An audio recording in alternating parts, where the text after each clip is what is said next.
Welcome to the Royal Daily Tea YouTube channel. Please be advised all of my videos are for entertainment purposes only, based 100% on my own opinion, my own theories, and my own research. All of my information can be found on the public domain and falls under the fair use guidelines. Please feel free to do your own research.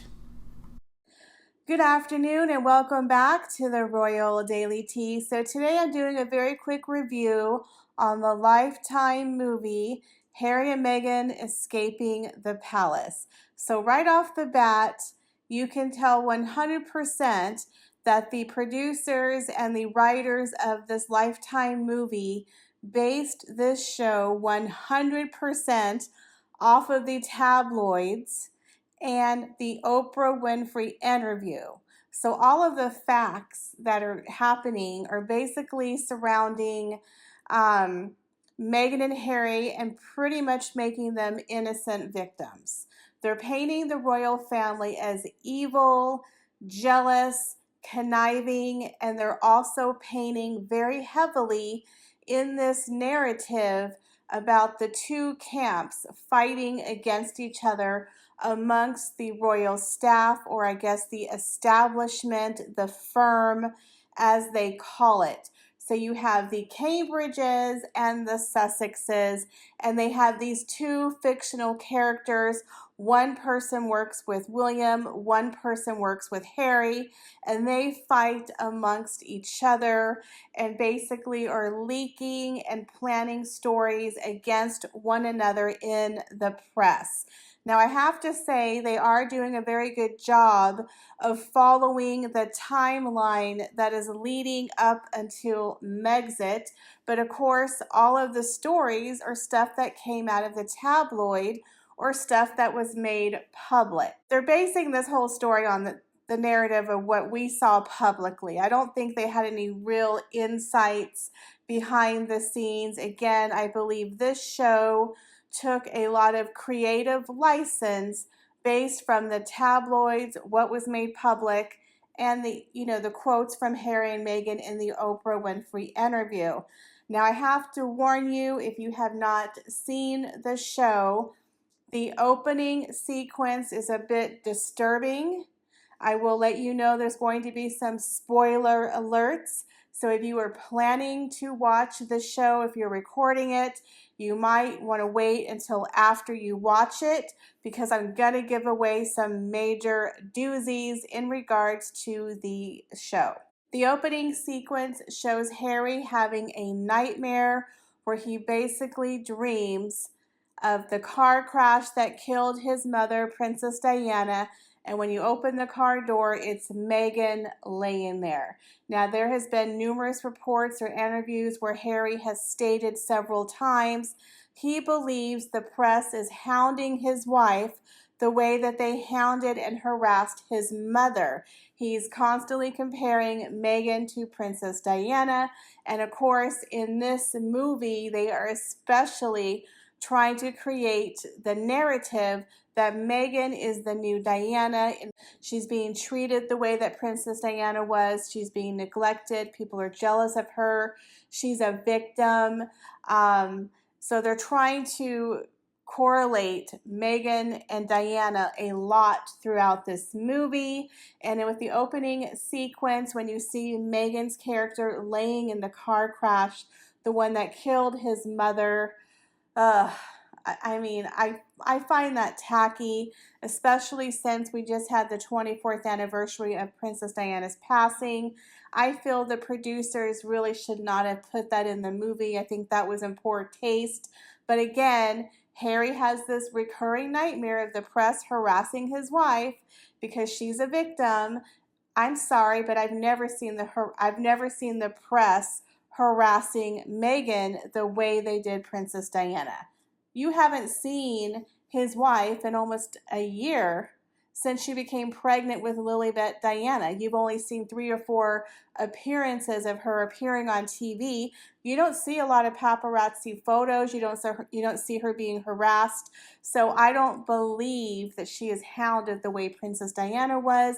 But again, they're trying to string together a commonality of Meghan and Princess Diana and their victims, because Princess Diana, in my opinion, was a real victim. She was a 19-year-old girl who was not very worldly. She was thrown into a marriage that she didn't know was going to end the way that it ended.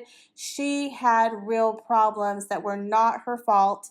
Meghan is a lot more worldly. She's been married. She's almost 40. She had a whole career. So she was better equipped to handle the royal family a lot more than Princess Diana was. So when they have the opening scene of the show, they show Meghan laying in the car. Harry's having a nightmare and he's starting to become increasingly worried about the poor treatment of his wife by the press. So now they're laying the groundwork of this. And of course, the next scene shows, his wife with Archie, and they have the press release, that one where that person had a picture of a monkey in a suit where he made a joke about Archie. So there's a lot of racism undertones, a lot of planting stories of the press, and then the underlying correlation between his wife and Princess Diana and the mistreatment that Meghan received throughout his marriage. They're painting Meghan to be this very innocent person who just happens to be the victim. So that's the narrative that they're stringing along right now.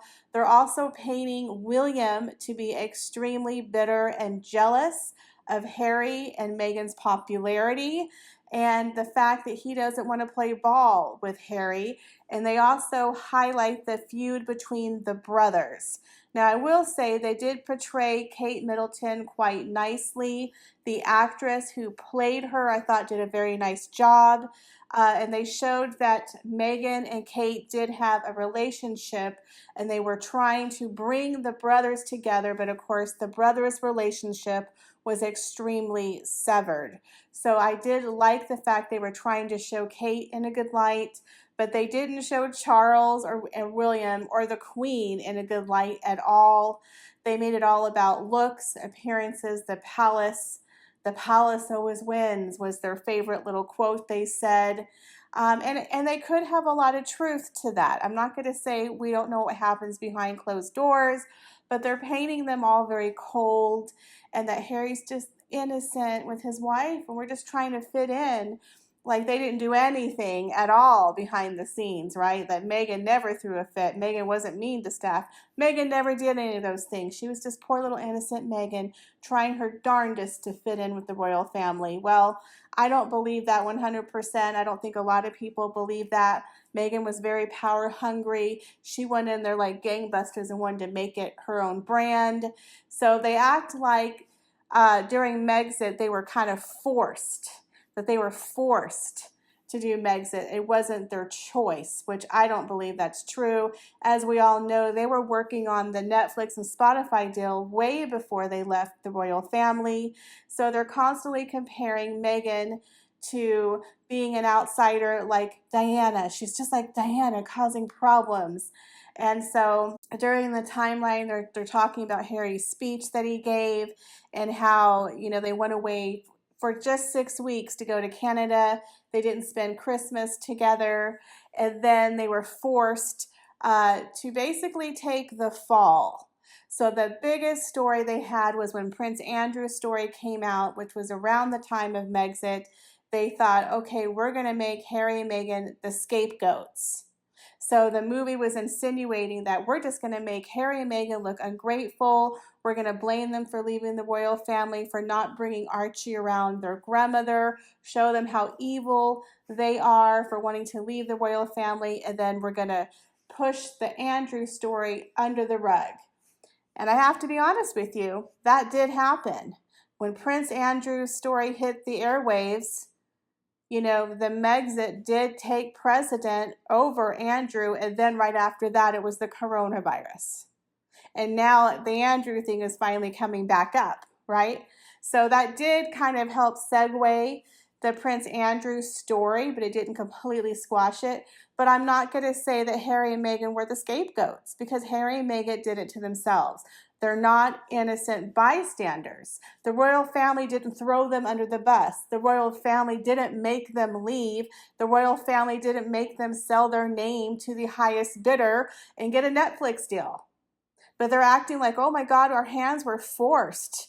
We're just so unhappy and mistreated. You're kicking us out of the royal nest and you're throwing us under the bus because of Prince Andrew.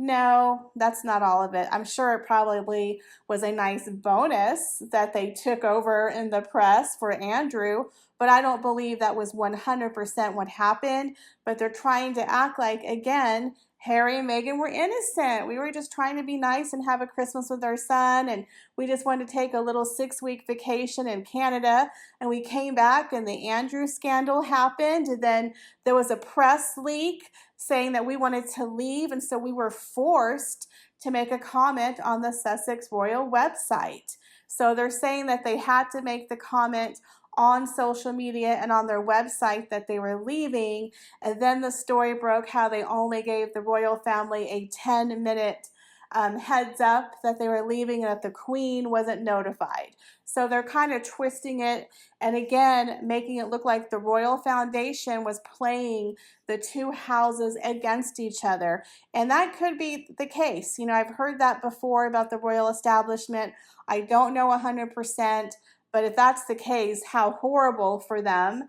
But anyway, so again, they're acting like it's people behind the scenes, that they're the innocent bystanders. And there was another scene where Meghan was on top of the staircase where she was wearing that blue sequin gown that she so famously talked about on the Oprah Winfrey Show, where they were going to go to Cirque du Soleil and she was having quote unquote suicidal thoughts. And like she wanted to throw herself down the stairs. Like she had a moment of weakness because of all the negativity that was happening to her. And what Lifetime did, which really bothered me, was they flashed back to an actress who looked just like Princess Diana standing on the staircase when she was going to fling herself down the stairs. As you know, Princess Diana did actually throw herself down the stairs when she was pregnant with Prince William. She was suffering from bulimia and depression heavily. And so they had a scene where Meghan's standing there on the staircase in that blue sequin gown, thinking of thrusting herself down the stairs. And they had the flashback to Princess Diana. And as we discussed in my last video, that whole hoopla about Meghan wanting to hurt herself, I'm sorry, I don't believe it. But again, in the Lifetime movie, they definitely were playing up the victim card and the suicidal thoughts of Meghan and comparing her to Princess Diana. So this movie has a lot of one-sidedness, making them out to be victims of the system, of racism, of a neglectful family, of the royal establishment. So they are acting like Harry and Meghan were the scapegoats for Prince Andrew, and that the royal family was leaking behind the scene coverage to paint bad stories about Meghan. So I don't believe that's true, but I do know there are a lot of things that do happen behind the scenes with the royal establishment. During a very poignant scene, it was the scene where Harry and Meghan were doing their very last royal appearance. I believe it was the Commonwealth appearance at Westminster Abbey, where she wore that infamous green outfit that looked like a superhero cape. They even made mention of it in the show that, oh, I'm a superhero, I'm wearing half a cape, where Harry would wear the matching green color inside of his coat. So when the wind would blow, people would see that they were matching. It was really cheesy, but they put that point in the movie. And then they showed where Harry and Meghan were not in the program to be walking with the royal family. They showed a huge scene between the brothers fighting, where Harry was very appalled that they were taken off of the roster, showing the royal family members who would be walking in the procession behind the Queen. And they had words where basically Harry was like, well, how is that going to look where the only non-white royal family member is not walking behind Her Majesty? As again, they have to make it about race. It was nothing to do with race. It was the fact that Harry and Meghan were stepping down. They were leaving the royal family. They made it look like William was being petty. William was being bitter. So he took them off of the royal program. But then he decided, after a very nice intervention from the girl who played Kate Middleton, how she talked about how you walked behind your mother's, casket when she passed away in the same church. She'll stand together. So that is when Kate and William also did not walk in the line of procession, and that is a fact. They actually did not walk. They all sat together in the pew. So they did show that event, which was the last royal event of Harry and Meghan, right before they stepped out for Megxit. So I don't know if that's true. I don't believe it's true, but in fact, William and Kate did not walk in the procession. So Harry and Meghan were left off somehow. They stood in union with Harry and Meghan and did not walk in procession. So I thought that was a really nice touch. And of course, they made it look like in the movie, it was because of Kate Middleton that the brothers did not separate, and a really big deal in the press. Everyone was watching them because this was their last royal event. So if Harry and Meghan would not have walked, and if William and Kate would have walked, I think it would have been a controversy. So the fact that they sat with them and none of them walked, it was a really good thing to do. So I thought it was interesting how they were painting it where, Harry was trying to confront William, and Meghan says, "Just say it, William. Why don't you like me?" And he said that she was a disruptor. "I don't like you because you're trying to take down the establishment." And there was rumors of William saying how he didn't like Meghan and how he had warned his brother against marrying someone like her.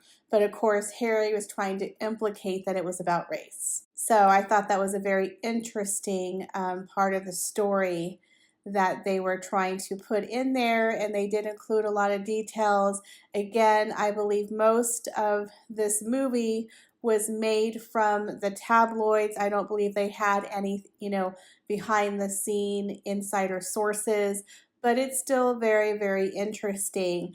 I will say the young lady who is playing Meghan is doing a phenomenal job. She really is doing a good job. Also, the young lady who's playing Kate Middleton, both of these actresses are doing a good job. The person they cast as William, I really don't like him. I think they could have got a better actor.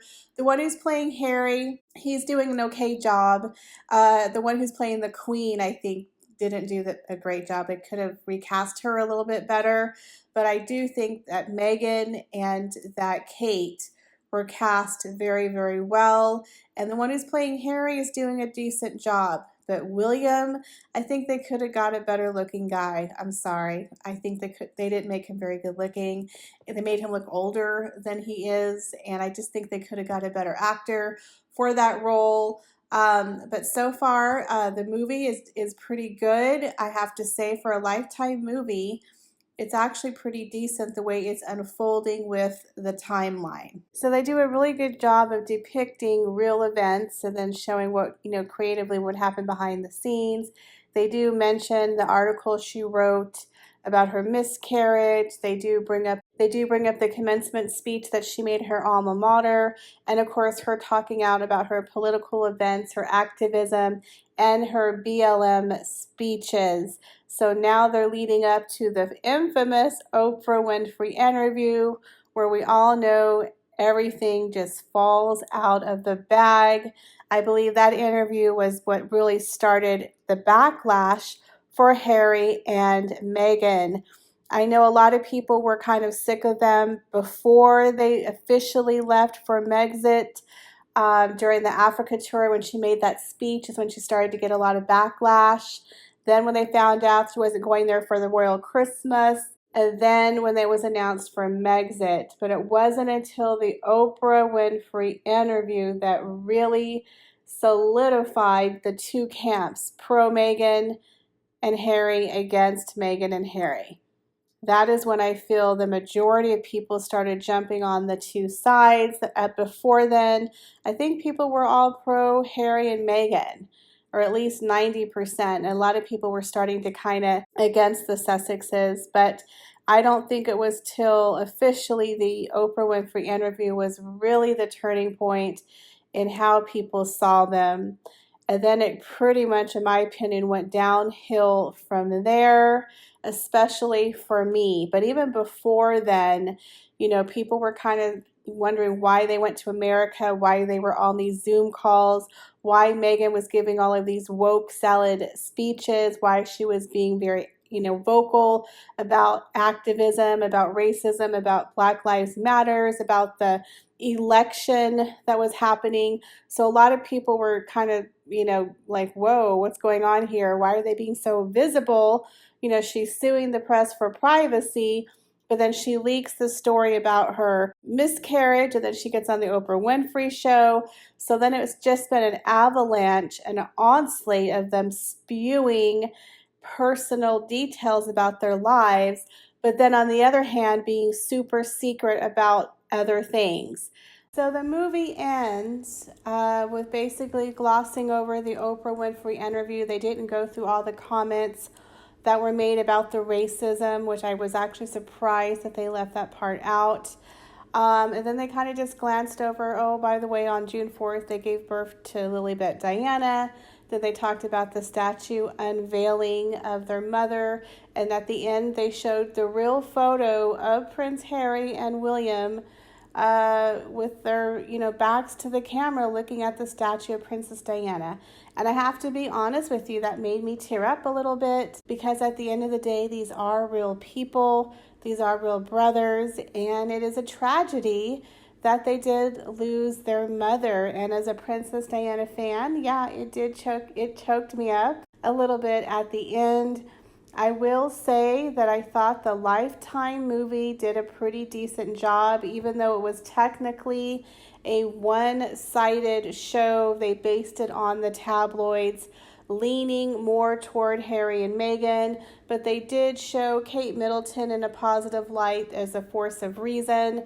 So I like that part, but they did portray Harry and Meghan as victims, and that the royal family was not nice. So that's the only part I didn't like, but they did kind of gloss over some of the main issues. But what I would say, it was a decent movie. If you like Harry and Meghan, you probably will enjoy it. If you don't like Harry and Meghan, you can go into it with an open mind. I personally didn't hate it. I thought I would have actually hated it, but I did say I liked the ending. I thought that was very sweet and sentimental. I thought the woman who played Meghan, Sydney Morton, did an excellent job. I didn't care for the person who played William. I think they could have got a better actor. But besides that, I give the movie a 7 out of 10. I haven't seen the other Harry and Meghan movies, so I can't give you my feedback. But, it was a decent try. It wasn't as salacious as I really thought it was going to be. But I will say, it was definitely leaning toward Harry and Meghan. So let me know if you saw the movie, what your thoughts are, and leave your comments down below.